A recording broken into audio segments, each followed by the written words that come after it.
శుభోదయం మిత్రులారా, వార్తా కథనాలపై విశ్లేషణ కార్యక్రమం టీజీటీవీ మార్నింగ్ న్యూస్ కు స్వాగతం. నేను మీ జర్నలిస్ట్ సత్య.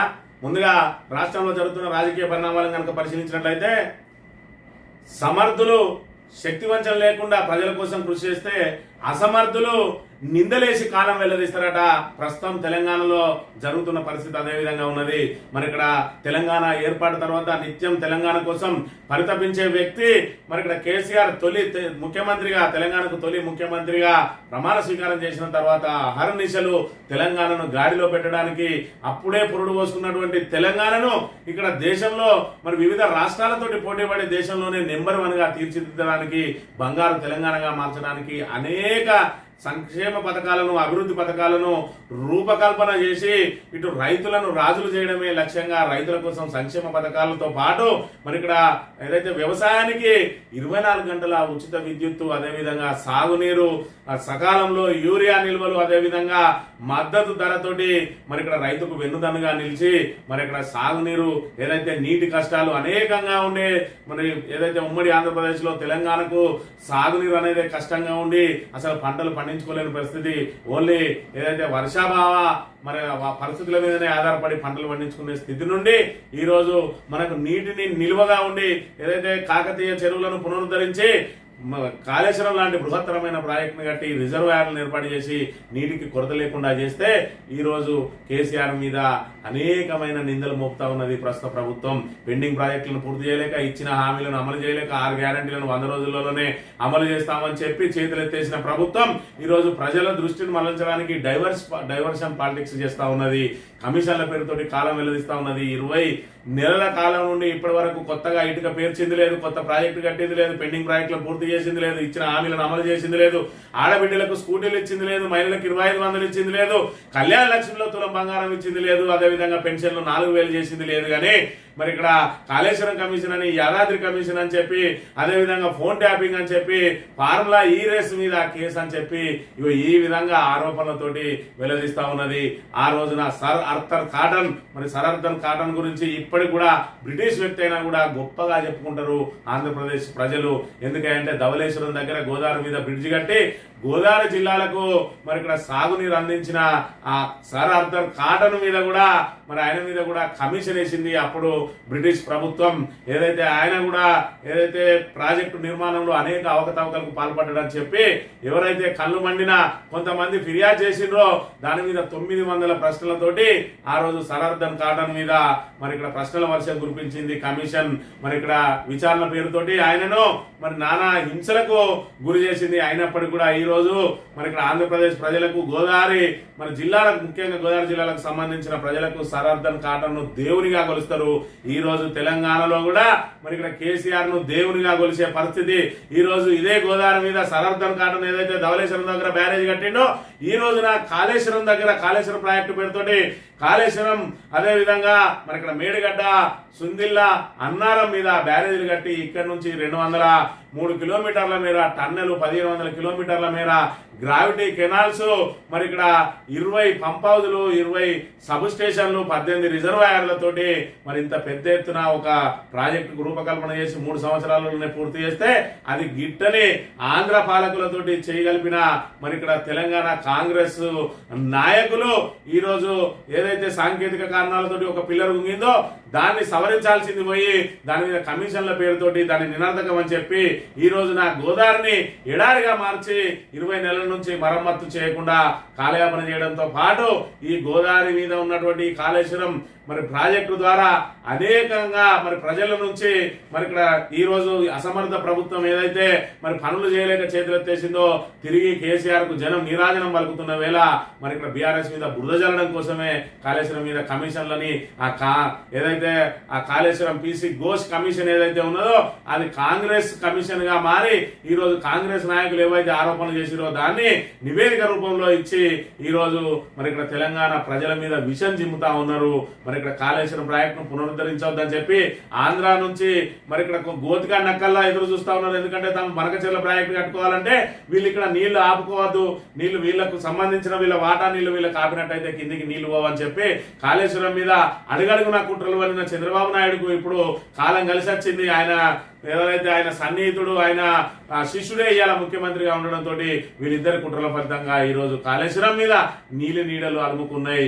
ఈ రోజు ఆ పిల్లర్ను పునరుద్ధరించి ప్రజలకు రైతులకు సాగునీరు తాగునీరు అందించాల్సిన ఈ ప్రభుత్వం ఇవాళ కేవలం బీఆర్ఎస్ ను బదనాం చేయడానికి మరి ఇక్కడ రైతుల ఏదైతే వాళ్ళ సాగునీటిని వాళ్ళ పొలాలను పంటలను కూడా పనంగా పెట్టడానికి వెనకాడడం లేదు. మరి నిన్నటి రోజున హరీష్ రావు గారు పవర్ పాయింట్ ప్రజెంటేషన్ ఇచ్చారు. పీసీ ఘోష్ ఏవైతే అబద్ధాల పుట్టతోటి మరి ఇక్కడ దానిలో ఒక నివేదిక రూపంలో ఇచ్చిండో దానికి సంబంధించి ముఖ్యంగా తుమ్మిడియేటి దగ్గర కట్టకపోవడం ఒక నేరంగా చూపించిండు. అసలు తుమ్మిడియేటి దగ్గర కట్టడానికి అనుమతే లేదు, సిడబ్ల్యూసీఏ అక్కడ కట్టొద్దని చెప్పింది. మరి ఇక్కడ కాళేశ్వరం ప్రాజెక్టు ఎక్కడైతే ఇక్కడ మేడిగడ్డ దగ్గర కట్టిందో అది నేరంగా మరి పరిగణిస్తా ఉన్నది ఈ రోజు బీసీ ఘోష్ కమిషన్.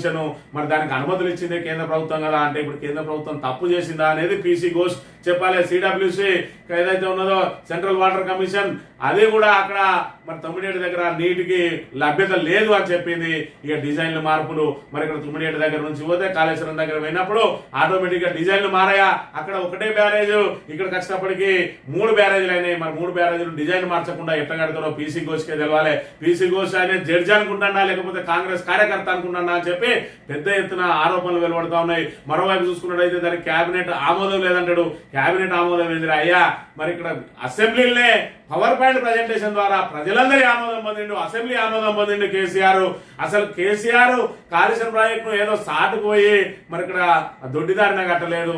ప్రజలందరి ముందు అసెంబ్లీ సాక్షిగా మరి ఇక్కడ పవర్ పాయింట్ ప్రజెంటేషన్ ద్వారా వివరించి అసెంబ్లీ ఆమోదం పొంది కట్టిన ప్రాజెక్టు మీద ఈ రకంగా కుట్రలు అన్నీ దొంగలే దొంగ నడిచినట్టుగా ఈ రోజు ఏదైతే పరిపాలన చేతగాని వాళ్ళు అసమర్థులు ఈ రోజు ఆరోపణలు చేసుకుంటూ కేసీఆర్ ను మరి ఇక్కడ ఒక దోషిగా చిత్రీకరించే ప్రయత్నం చేస్తా ఉన్నారు.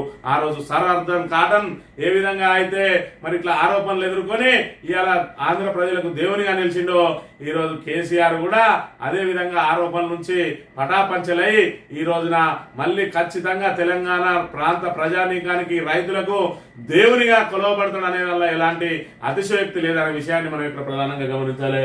వార్తా కథనాలను కనుక పరిశీలించినట్లయితే సర్ అర్ధన్ కాటన్ గా కేసీఆర్ చరిత్ర పుటల్లో నిలుస్తారు. చరిత్రలో చాలా చూసాం. నాడు బ్రిటిష్ కాలంలో సర్ అర్ధన్ కాటన్ ధవళేశ్వరం బ్యారేజ్ నిర్మించారు. రైతులకు మేలు జరగాలని కష్టపడి గోదావరి జిల్లాలకు నీరు అందించారు. ఆ జిల్లాలను సస్యశ్యామలం చేశారు. అలాంటి కాటన్ మీద బ్రిటిష్ ప్రభుత్వం హెమ్మింగ్టన్ కమిషన్ వేసింది. బ్యారేజీ కట్టి నీళ్లు ఇచ్చిన కాటన్ ఆ కమిషన్ 900 ప్రశ్నలు అడిగింది. విచారణ పేరుతో చాలా కాలం వేధించింది. అయినా కాటన్ గోదావరి జిల్లా ప్రజల గుండెల్లో జలప్రదాతగా నిలుచున్నారు. ఇప్పటికీ ఆయనను దేవుడిలానే కొలుస్తారు. ఇక్కడ చూసుకుంటే కాటన్ లాగే కేసీఆర్ కూడా తెలంగాణ రైతులకు మేలు జరగాలని ఇక్కడ ప్రజల నీటి కష్టాలు శాశ్వతంగా తొలగిపోవాలని కాళేశ్వరం ప్రాజెక్టు నిర్మించారు. ఎన్ని కమిషన్లు వేసినా ఎవరెన్ని ఆరోపణలు చేసినా కేసీఆర్ చరిత్ర పుటాల్లో తెలంగాణ ప్రజల్లో గుండెల్లో శాశ్వతంగా నిలుస్తారు. కాళేశ్వరం ముమ్మాటికి తెలంగాణ వరప్రదాయనే రాష్ట్ర భవిష్యత్తుకు అది వెన్నెముక గుండెకాయ తెలంగాణకు జీవరాధ. ఎన్ని చెప్పినా తక్కువే కాళేశ్వరం గురించి. కాళేశ్వరమే లేకపోతే తెలంగాణలో రైతాంగానికి అసలు మరి ఇక్కడ ఏదైతే ఇంత నిలబడే శక్తే లేదు. ఇవాళ చూసుకున్నట్టయితే మరి ఇక్కడ 2014 పూర్వం ఏ విధంగా ఉన్నది, 2014 తర్వాత ఏ విధంగా ఉన్నది పంట అనే విషయాన్ని ఒకసారి గమనించాలి. ఇవాళ తెలంగాణ ముఖ్యమంత్రి తెలంగాణ మంత్రులు మాట్లాడుతూ ఉన్నారు. ఏదైతే ఈ 3 బ్యారేజీలు లేకుండానే మేము ఇంత పంట తీసినామంటాడు.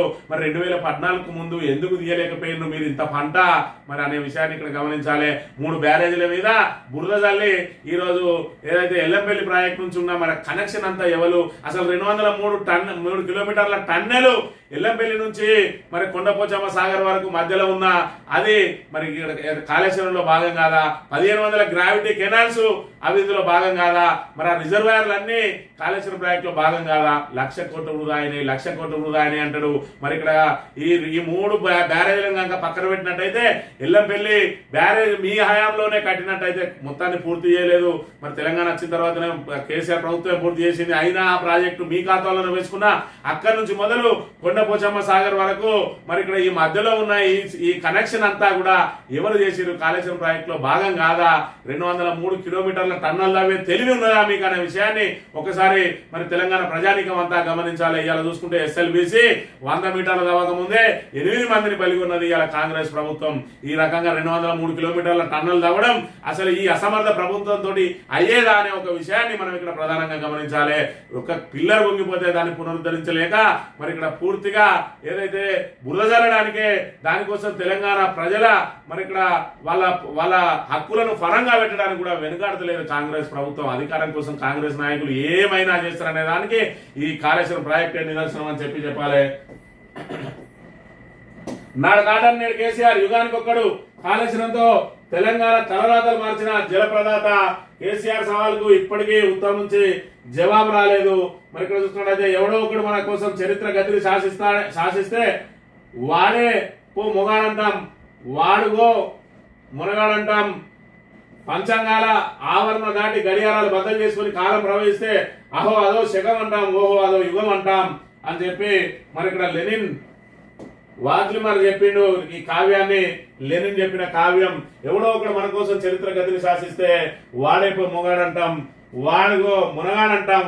మరి ఇక్కడ పంచాంగాల ఆవరణ దాటి గడియారాలు బద్దలు చేసుకుని కాలం ప్రవహిస్తే అదో శకం అంటాం, అదో యుగం అంటాం అని చెప్పి మరి యుగానికి ఒక్కడు కేసీఆర్ ఇవాళ చూసుకున్నట్టయితే తెలంగాణ ప్రాంత ప్రయోజనాలను పూర్తిగా కాల రాసింది ఎవరే అంటే ఇటు కాంగ్రెస్ ప్రభుత్వం, అదేవిధంగా తెలుగుదేశం ప్రభుత్వం.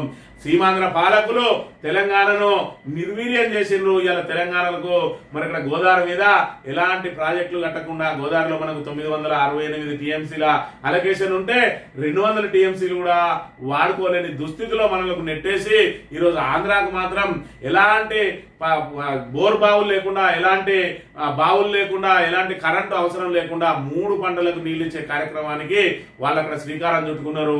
మనకు చూసుకున్నట్లయితే తెలంగాణలో ఆకలి కేకలు వినబడ్డాయి, భూములు బీటలు వారి ఏ విధంగా ఉండే మన పరిస్థితి, సాగునీటి మాట దేవుడెరుగు, తాగునీటికే కష్టమైన రీతిలో ఆ రోజు మనం మరి ఇక్కడ మన ఆత్మగౌరవ పోరాటం కోసం మరి ఇక్కడ ఏదైతే మరి ఆ నీళ్లు నిధులు నియామకాల కోసం మనం కొట్లాడిన మన నియామకాలన్నింటినీ కూడా పట్టుకోపోయిన మన నిధులు ఇక్కడ హైదరాబాద్ ద్వారా వచ్చిన, తెలంగాణ ద్వారా వచ్చినా కూడా మరి అభివృద్ధి అంతా కూడా ఆంధ్రలో జరిగింది. ఆ రోజున ఈ వివక్ష మీదనే మనం పోరాడి ప్రత్యేక తెలంగాణను సాధించుకున్నాం. ప్రత్యేక తెలంగాణను సాధించుకున్న రోజు ఆంధ్ర పాలకులు ఏం చెప్పిండ్రు, మనకు పరిపాలన చేతగాదన్నారు. మనకు పరిపాలన చేతగాదన్న నోటితోటే మనలో ఆహా ఓహో అని చెప్పి మన మీద ఈర్షపడే విధంగా పరిపాలన సాగించిండు 10 ఏళ్ళు.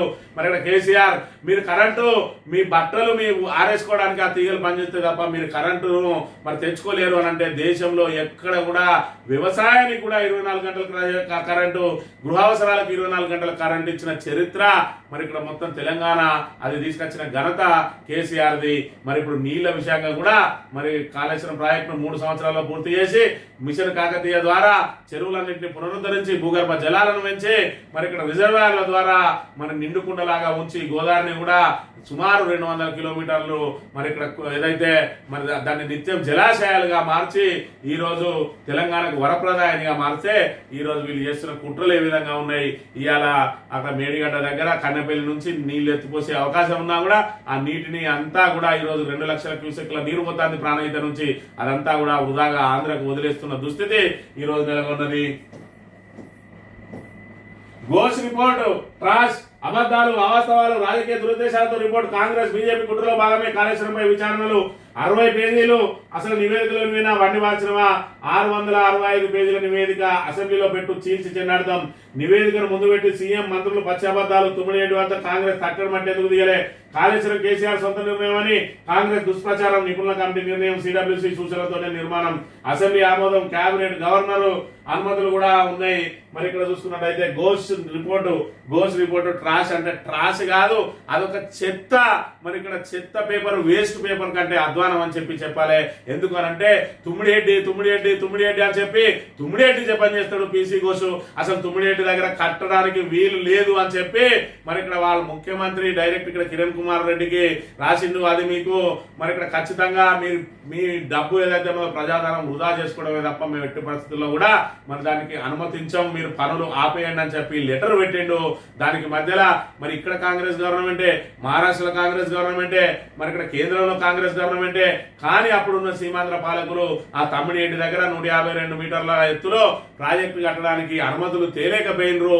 కేవలం మొబిలైజేషన్ అడ్వాన్సులు ఇచ్చి కాలువలు తవ్వడం మొదలు పెట్టినరు.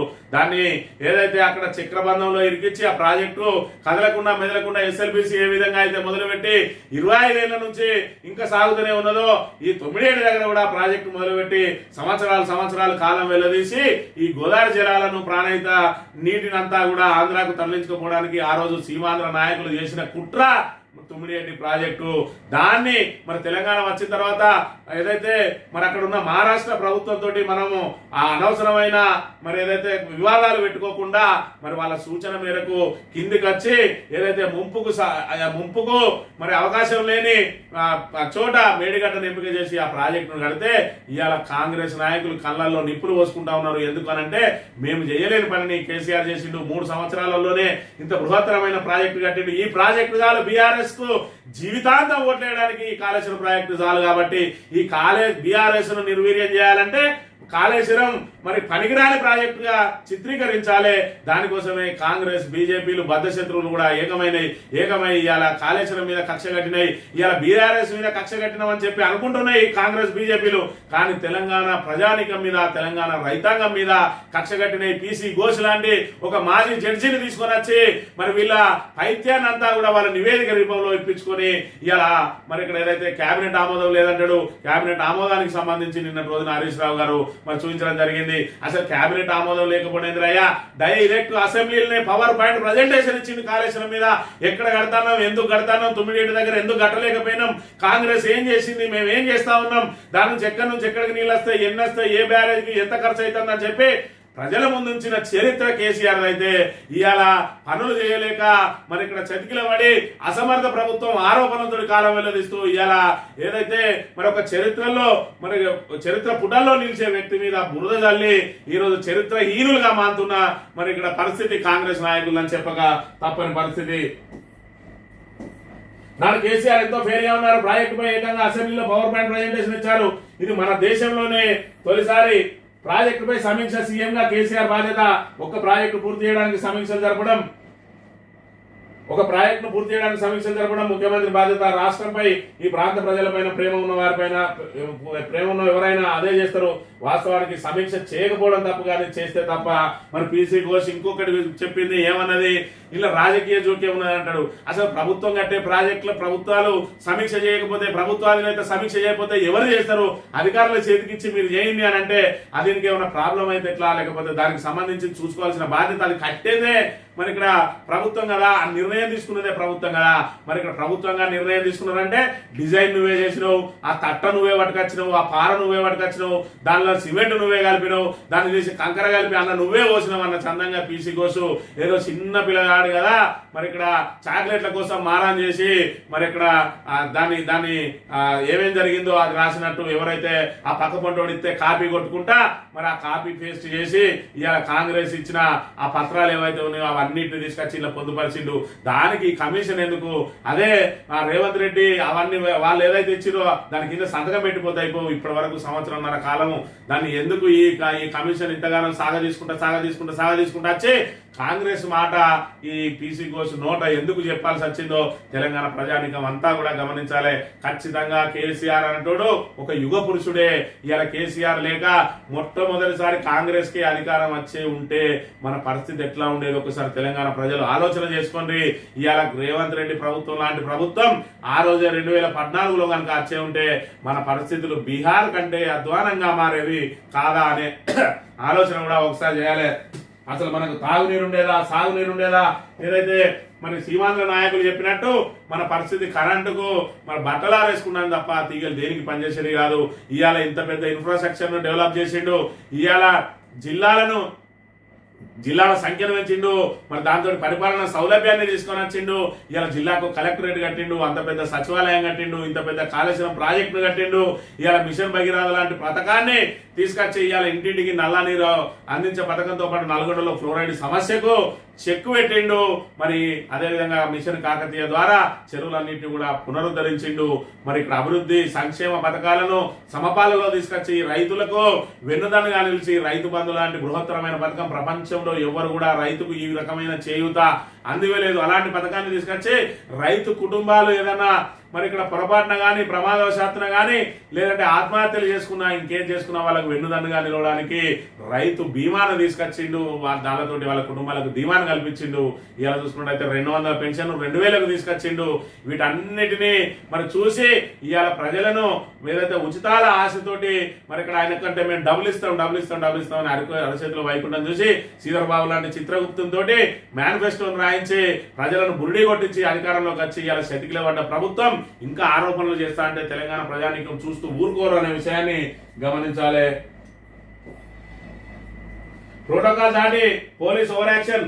బాలాపూర్ రేషన్ కార్డుల పంపిణీలో తీవ్ర ఉద్రిక్తత. వేదికపై ఉన్న కాంగ్రెస్ ను నిలదీసినందుకు బీఆర్ఎస్ నేతలపై దాడి. స్పృహ తప్పిన సమీర్ మంత్రి సమక్షంలో ఎమ్మెల్యే సవితా ఇంద్రారెడ్డి వైపు వేలెత్తి చూపిన కాంగ్రెస్ నేతల బెదిరింపులు. ఇవాళ ఇక్కడ చూసుకున్నట్టయితే మంత్రి శ్రీధర్ బాబు గారు అక్కడ జిల్లా ఇన్ఛార్జి మంత్రిగా ఉన్నారు. మరి ఆ రంగారెడ్డి జిల్లా ఇన్ఛార్జి మంత్రిగా ఉన్నటువంటి శ్రీధర్ బాబు గారు ఆయన సమక్షంలో రేషన్ కార్డులు వస్తారంట. ఎంతనాయంటే నియోజకవర్గానికి 1700 రేషన్ కార్డులు.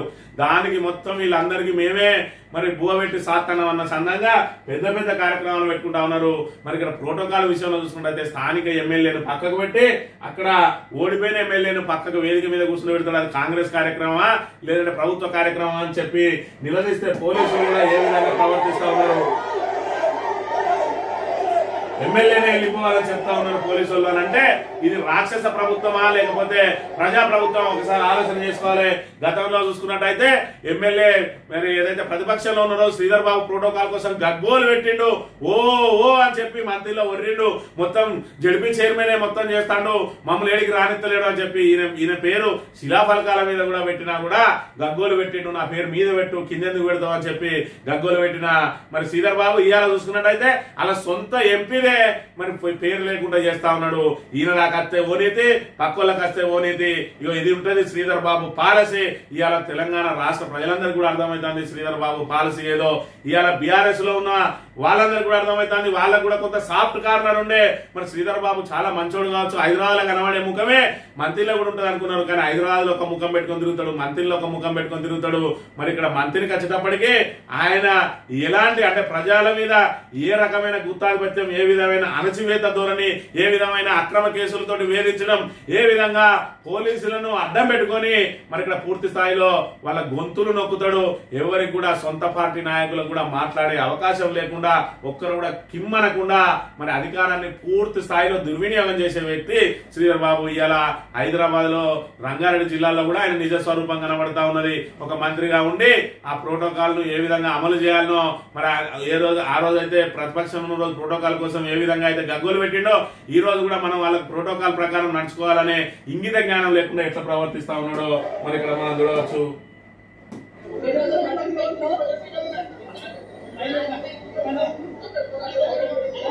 మహేష్ నియోజకవర్గం సంబంధించిన రేషన్ కార్డు ఇవ్వడానికి గౌరవ మంత్రి గారు శ్రీధర్ బాబు గారు రావడం జరిగింది. సంతోషంగా కానీ రేషన్ కార్డు ఇస్తున్నప్పుడు కూడా పార్టీ పరంగా ఇస్తున్నట్టు ప్రోటోకాల్స్ పక్కన పెట్టి పార్టీ పరంగా ఉన్న మాజీలను అందరిని కూడా తీసుకొచ్చి స్టేజ్ మీద కూర్చోబెడితే మాజీలందరినీ స్టేజ్ మీద కూర్చోబెట్టి మహిళా ఎమ్మెల్యేని ఈ విధంగా అవమానపరుచున్న శ్రీధర్ బాబు ప్రోటోకాల్ విషయంలో రాబోయే రోజులలో మీ ప్రభుత్వం మారినాక మళ్ళీ ప్రోటోకాల్ దానికోసం ఎప్పుడన్నా నువ్వు నోరు విప్పితే నీకు ఆ నోరు విప్పే అర్హత ఉండదు.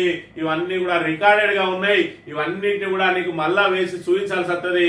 నువ్వు ప్రోటోకాల్ విషయంలో మరి ఇక్కడ ఎక్కడ కూడా గగ్గోలు పెట్టద్దు. ఇక్కడ ఎలాగో నువ్వు గెలిచేది లేదు, కానీ ఎక్కడన్నా మరి తప్పిదారిపోయి ఒక ఎమ్మెల్యే గెలిస్తే ఆయనకు ప్రోటోకాల్ లేదని చెప్పి నువ్వెప్పుడన్నా మాట్లాడితే ఇక నీకు ఇది చూపించాల్సి ఉంటుంది అనే విషయాన్ని నువ్వు ఒకసారి గుర్తు పెట్టుకోవాలి. ఎన్నికల్లో పేపర్ బ్యాలెట్ పెట్టాలి. బీహార్ ఎన్నికల నుంచి తిరిగి ప్రారంభించాలి. మేనిఫెస్టోకు రాజకీయ పార్టీలు కట్టుబడి ఉండాలి, లేదంటే ఆ పార్టీ సభ్యత్వం చేయాలి.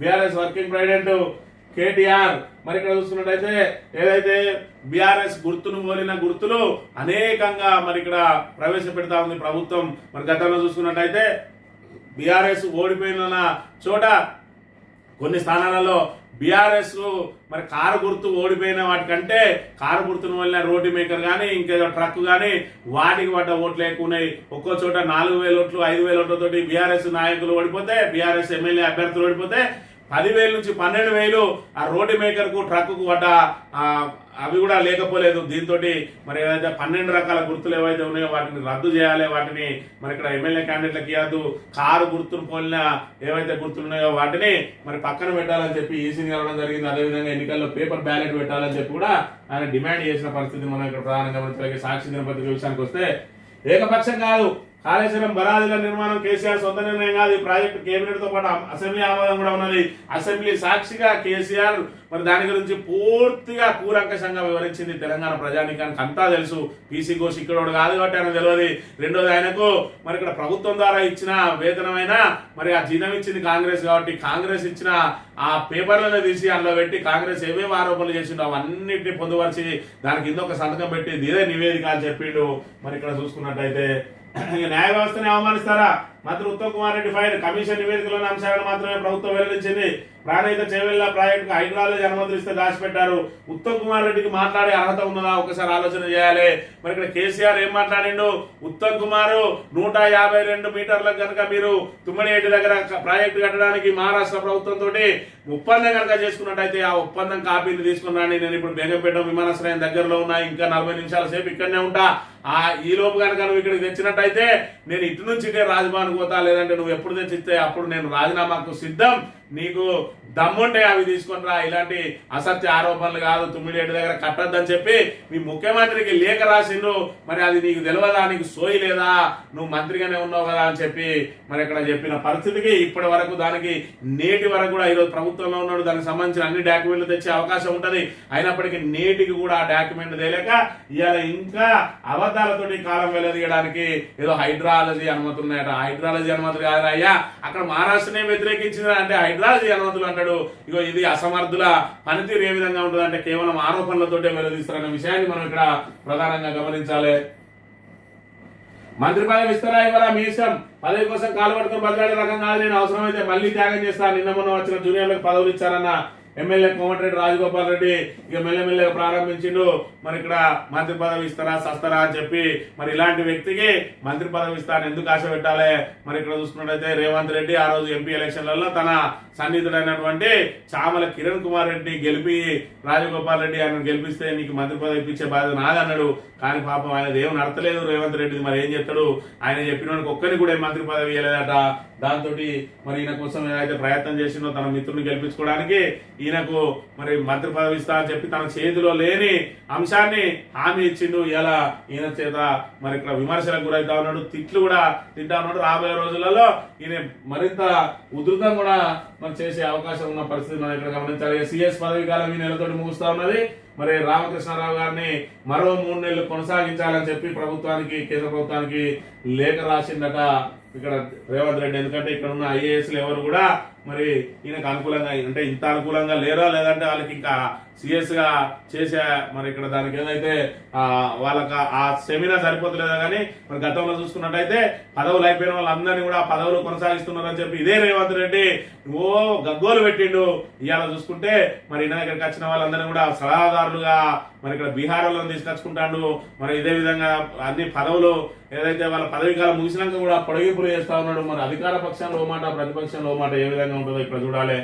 ఇక 10 ఏళ్లలో 1,00,000 కోట్లు కట్టాల్సిందే. అప్పుడే సర్కార్కు కాళేశ్వరం అప్పు నుంచి విముక్తి, రుణాల రీస్ట్రక్చరింగ్ కు రాష్ట్ర ప్రభుత్వం యత్నాలు కుదరదని తేల్చెప్పిన బ్యాంకింగ్ ఇతర ఆర్థిక సంస్థలు. ఆర్ఏసీ నుంచి అత్యధికంగా 10.9 వడ్డీతో రుణమట కాళేశ్వరం కార్పొరేషన్ నిరర్ధక ఆస్తిగా ప్రకటిస్తేనే రుణాల రీస్ట్రక్చర్ అట. అంటే దీన్ని నిరర్ధక ఆస్తిగా ప్రకటించి కాళేశ్వరాన్ని పూర్తిగా మరి దాన్ని మొత్తానికి అక్కడి నుంచి మరి కూల్చేయాలని కోరుకుంటా ఉన్నారు ఆంధ్రలో. ఆంధ్ర పత్రికలు ఈ రేవంత్ రెడ్డి బూటు నాకే పత్రిక, ఏదైతే చంద్రబాబుకు కొమ్ము కాసే పత్రిక, ఇవాళ కాళేశ్వరం పూర్తిగా దాన్ని బాంబులు పెట్టి పేల్చేయాలని చెప్పి కోరుకుంటా ఉన్నది. వీడిక్కడ ఎంత ఏదైతే జనాలకు మెదళ్లకు విషం ఎక్కియడానికి ఏ విధంగా రాసింది. ఇక్కడ అప్పు తీసుకొని ఒక వాహనం కొన్నాం, కొనుక్కున్న కొద్ది రోజులకే అది ప్రమాదానికి గురై బాగా దెబ్బతింది. సాంకేతిక కారణాలతో దాన్ని బాగు చేయడానికి చాలా సమయం పడుతుందని సంబంధిత కంపెనీ వాళ్ళు చెప్పారు. అంటే ఆ వాహనం మనకు ఉపయోగపడదు, కానీ ఆ వాహనంపై తీసుకున్న రుణానికి అసలు వడ్డీల రూపంలో వాయిదాలు చెల్లిస్తూనే ఉండాలి. ఓవైపు వాహనాన్ని వినియోగించుకోలేకపోతుండగా మరోవైపు రుణభారం మోయాల్సి వస్తుంది. గత ప్రభుత్వం ఎంతో గొప్పగా చెప్పిన నిర్మించిన కాళేశ్వరం ప్రాజెక్టు పరిస్థితి ఇదే. ప్రస్తుతం ఈ ప్రాజెక్టు నిరుపయోగంగా మారింది. ఇది ఏ చెప్పు పట్టి కొట్టాలి ఈ రాధాకృష్ణ గారిని ఒకసారి ప్రజలే ఆలోచన చేయాలి. అరే వెధవా, ఇక్కడ కాళేశ్వరం ప్రాజెక్ట్ అంటే ఒక మేడిగడ్డ బ్యారేజ్ కాదు. ఇవాళ చూసుకున్నట్టయితే కాళేశ్వరం ప్రాజెక్ట్ అంటే మేడిగడ్డ, సుందిల్ల, అన్నారం, అదేవిధంగా మరి అక్కడ ఉన్న 20 పంప్ హౌజులు, 20 సబ్ స్టేషన్లు, అదేవిధంగా 18 రిజర్వాయర్లు, 203 కిలోమీటర్ల మేర ఉన్నటువంటి టన్నెలు, అదేవిధంగా 1700 కిలోమీటర్ల గ్రావిటీ కెనాల్స్, మరి వీటన్నిటి కోసం సేకరించిన భూసేకరణకు సంబంధించిన ఆ భూమి, మరి అదేవిధంగా బాహుబలి మోటార్లు, ఇవన్నిటిని పెడితే మరి ఆయన ఖర్చు 90 నుంచి 95 వేల కోట్లు. మరి ఇక్కడ ఏదైతే ఒక పిల్లర్ గుంగుతూనే మొత్తం ఈ కనెక్షన్ అంతా కట్ అయిందా? ఇవాళ చూసుకుంటే ఎల్లంపల్లి నుంచి ఎత్తిపోసి మరి కొండపోచమ్మ సాగర్ కు, అదేవిధంగా మల్లన్న సాగర్ కు, వివిధ రిజర్వాయర్లకు నీళ్లు తీసుకుపోతా ఉంటే ఇవాళ కాళేశ్వరం ఎట్లా మరి అది నిరర్ధక ఆశ్రయ నిరుపయోగంగా మారిందా? ఈ విధవ చెప్పాలి. ఇలాంటి ఆంధ్ర కుక్కలు ఇవాళ ఎదురు చూస్తా ఉన్నాయి. ఇవాళ కాళేశ్వరం మీరు ఏమైనా చేసుకోరు, ఎల్లంపల్లి నుంచి ఎన్నాన్ని ఎత్తిపోసుకోరు, ఏమైనా చేసుకోరు. మాకు కావాల్సింది ఏంటంటే మేడిగడ్డ దగ్గర మీరు ఏదైతే ఉన్నదో ఆ మేడిగడ్డను మీరు రిపేర్ చేయకుండా గేట్లన్నీ ఎత్తిపెట్టుండి మేము ఆ ప్రాణహిత నీళ్లు చాలు, మాకు ఆ ప్రాణహిత నీళ్లను తీసుకొని మేము 3వ పంటకు నీళ్లు ఇచ్చుకుంటాం, మా ఆంధ్రను సస్యశామనం చేసుకుంటాం, తెలంగాణ మీద సర్వనాశనం కావాలని చెప్పి గోటిగా నక్కల్లా చంద్రబాబు నాయుడు, అదేవిధంగా ఈ ఆంధ్రజ్యోతి కుక్క రాధాకృష్ణ, అదేవిధంగా ఈనాడు నుంచి ఆ రామోజీరావు కుటుంబం ఎదురు చూస్తా ఉన్నది. చంద్రబాబుకు మేలు జరగాలంటే తెలంగాణ సర్వనాశనం కావాలని చెప్పి ఎదురు చూస్తున్న ఇలాంటివి మరి ఇక్కడ ఏదైతే ఆంధ్ర కుక్కలకు ఇవాళ తెలంగాణ మంత్రులు, ముఖ్యమంత్రి మరి ఇక్కడ వంతవాడుతున్న అంశాన్ని మనం ఇక్కడ ప్రధానంగా గమనించాలి. ఉత్తరాఖండ్ లో జలప్రలయం, 2 గంటల వ్యవధిలో 2 సార్లు మేఘ విస్ఫోటం, 4 మృతి, 70 మందికి పైగా గల్లంతు. తెలంగాణ వారిలో 11 మంది సైనికులట. మరి ఇక్కడ చూసుకుంటే ఉత్తరాఖండ్ లో ఏ విధంగా మరి ఏదైతే మెగా విస్ఫోటం అంట, మెగా విస్ఫోటం అక్కడ నుంచి పెద్ద ఎత్తున వరదలు రావడంతో బిల్డింగ్లే కూలిపోయినాయి. 11 మంది మరి ఇక్కడ సైనికులు కూడా గల్లంతైనట. 70 మందికి గల్లంతైతే అలా 11 మంది సైనికులు కూడా ఉన్నారు. కొంతమంది మరి ఇప్పుడు ప్రాణాలు కోల్పోయినారు. అసలు ఎంతమంది ఇలా ఉన్నారు, ఎంతమంది అనేది ఇంకా తేలలేదు. మరి దీనికి సంబంధించి పెద్ద ఎత్తున మాత్రం ఆ వరదలకు మరి గురై ఇళ్లు కోల్పోతున్న దుస్థితి అక్కడ నెలకొన్న పరిస్థితి కూడా చూడాలి. ఇక బీసీ రిజర్వేషన్ల సాధన ఢిల్లీలో సమరం, సీఎం రేవంత్ ఆధ్వర్యంలో జంతర్ మంతర్ వద్ద ధర్నా, బిల్లులను పార్లమెంట్ లో ఆమోదించాలని డిమాండ్. మరి ఇక్కడ బీజేపీ బిల్లును ఆమోదించాలని డిమాండ్ పెట్టినవి. కామారెడ్డిలో 42% డిక్లరేషన్, మన ఏదైతే రిజర్వేషన్ ఇస్తామని ఎందుకు డిక్లరేషన్ చేసిర్రు? మీ చేతిలో లేని దానికి ఎందుకు హామీ ఇచ్చిండ్రు? ఇవాళ చూసుకున్నట్టయితే ఏదైతే పార్లమెంట్ లో ఆమోదించాలని మరి ఇక్కడ ఢిల్లీలో జంతర్ మంతర్ దగ్గర ధర్నా చేస్తాడు. మరి ఇక్కడ 6 గ్యారెంటీలలో ఎవరి చేతిలో ఉన్నాయి? మహిళలకు 2500 ఇవ్వాల్సిన అంశం ఎవరి చేతులలో ఉన్నది? పెన్షన్ 4000 పెంచాల్సిన అంశం ఎవరి చేతులలో ఉన్నది? కౌలు రైతులకు కూడా 15,000 ఇస్తా అన్నది ఎవరి చేతిలో ఉన్నది? రైతు కూలీలకు 12,000 ఇస్తా అన్నది ఎవరి చేతులలో ఉన్నది? కళ్యాణ లక్ష్మికి తులం బంగారం ఇస్తా అన్నది ఎవరి చేతులలో ఉన్నది? మరి నీ చేతులలో ఉన్నది నువ్వెందుకు చేయలేకపోతున్నావు? అదే విధంగా 42% నీ చేతిలో లేకున్నా కూడా ఎందుకు హామీ ఇచ్చినావు? ఆ సూర్యుడు ఇటు మొలిచినా కూడా 42% అమలు చేసి తీరుతా అన్నావు. ఇవాళ పోయి మళ్ళా జంతర్ మంతర్ దగ్గర ధర్నాల డ్రామా ఆడి ఇవాళ బీసీలను నట్టేట ముంచింది కాంగ్రెస్. అసలు బీసీలకు రిజర్వేషన్ ఇవ్వడం ఇటు బీజేపీ కానీ ఇటు కాంగ్రెస్ కానీ ససేమిరా ఇష్టం లేదు. కాబట్టి కేవలం ఏ మార్చి ఇచ్చేది ఉన్నదా సచ్చేది ఉన్నదా అలా చెవులను సంతోష పెడదామని చెప్పి 42% అనౌన్స్ చేసి అది అమలు కాకుండా 2 పార్టీలు అడ్డుకుంటున్న పరిస్థితిని మనం ఇక్కడ ప్రధానంగా గమనించాలి. ఈనాడు దినపత్రిక విషయానికి వస్తే నేడే కాంగ్రెస్ మహాధర్నా ఎవడు హామీ ఇవ్వన్నాడు? ఎందుకు మహాధర్నా? ఇవాళ చూసుకున్నట్టయితే నీకు పార్లమెంట్ లో నీ తెలంగాణ ఎంపీలు తప్ప 42% కోసం ఏ ఒక్క ఎంపీ కూడా అడుగుతలేడు. అంటే రాహుల్ గాంధీ మరి ఇక్కడ తెలంగాణకే మళ్ళా ఇతర రాష్ట్రాలకే అన్నట్టున్నాడు. రాహుల్ గాంధీ ఏదైతే ప్రతిపక్ష నేతగా తెలంగాణలో 42% అమలు చేయాలని చెప్పి పార్లమెంట్ లో ఎందుకు డిమాండ్ చేస్తలేడు? ఇవాళ ధర్నాల మాత్రం పాల్గొంటాడట, కానీ పార్లమెంట్ లో మాత్రం గలమెత్తడు. నీ యూపీఏ ఏదైతే ఉన్నదో నీ ఇండి కూటమి వాళ్ళందరూ నీ 99 మంది ఎంపీలు నీకే ఉన్నారు. మిగతా ఇండి కూటమి అంతా కలుపుకొని అసెంబ్లీని ఎందుకు స్తంభింపజేస్తున్నాడో ఒకసారి తెలంగాణ ప్రాంత ప్రజలందరూ కూడా ఆలోచన చేసుకోవాలి. కేవలం వీళ్ళు ఎందుకోసం అని అంటే మరి ఇక్కడ తెలంగాణ ప్రజలను ఏమార్చడానికి ఇలాంటి ధర్నాలు. అక్కడ చూసుకున్నట్టయితే తెలంగాణ కోసం 42% కోసం వాళ్ళు కనుక ఈ కాంగ్రెస్ అంతా కొట్లాడితే పక్క రాష్ట్రాలలో మా కోసం ఎందుకు అడగవు, మా దగ్గర కూడా రిజర్వేషన్ కావాలని అడుగుతారు. కాబట్టి ఆ రిజర్వేషన్ అమలు చేయడం కాంగ్రెస్ కూడా ఇష్టం లేదు. కాబట్టి ఇలా ధర్నాల పేరుతోటి హౌస్ బయట డ్రామాలు ఆడుతున్నారు, కానీ హౌస్ లోపల మరి ఎందుకు దీన్ని ప్రివిలేజ్ మోసనా లేదా ఇంకేదా లేకపోతే బిల్లు కోసమా లేకపోతే ప్రైవేటు బిల్ల ఎందుకు మీరు ప్రవేశపెడతలేరు, ఎందుకు దీని చర్చ కోసం పట్టుబడతలేరు అనే విషయాన్ని ఒకసారి తెలంగాణ ప్రజానీకం గమనించాలి. 42% అమలు చేస్తామన్నది మరి ఇక్కడ పెద్ద మోస ప్రకటన. ఇది మోస ప్రకటన అని చెప్పి మనం దీనికి ప్రత్యేకంగా దీని మీద మరి చర్చించాల్సిన అవసరం లేదు. ఎందుకంటే కాంగ్రెస్ ఇచ్చిన అన్ని మోసపు హామీలే కదా. మనకు 6 గ్యారెంటీల పేరుతో ఇప్పటి వరకు ఎన్ని హామీలను అమలు చేసిందో మనం కళ్ళారా చూస్తా ఉన్నాం. అందులో బీసీలను ఈ గంపగుత్తగా మోసం చేసింది. 42% రిజర్వేషన్ పేరుతోటి ఇవాళ రిజర్వేషన్ అమలు చేయకపోతే ఖచ్చితంగా కాంగ్రెస్ ను బొందబెట్టాల్సిన బాధ్యత ప్రతి బీసీ నాయకుని మీద ఉన్నది. ఎవరెవరైతే పాలాభిషేకం చేసిండ్రో మరి 42% కోసం ఏదైతే గవర్నర్ కు ఆర్డినెన్స్ కు పంపిందని చెప్పి ఆ పాలాభిషేకం చేసిన వాళ్ళందరూ కూడా ఇలా కాంగ్రెస్ ను మరి ఇక్కడ భూస్థాపితం చేయడానికి ముందు వరుసలో ఉండి కొట్టాడాలి, లేదంటే వాళ్ళను కూడా భూస్థాపితం చేయడానికి బీసీలు అందరూ నడుము కడతారనే విషయాన్ని గుర్తుంచుకోవాలని కోరుతూ ఇది ఈ రోజు మార్నింగ్ న్యూస్. తిరిగి వెళ్తాం. Thank you very much.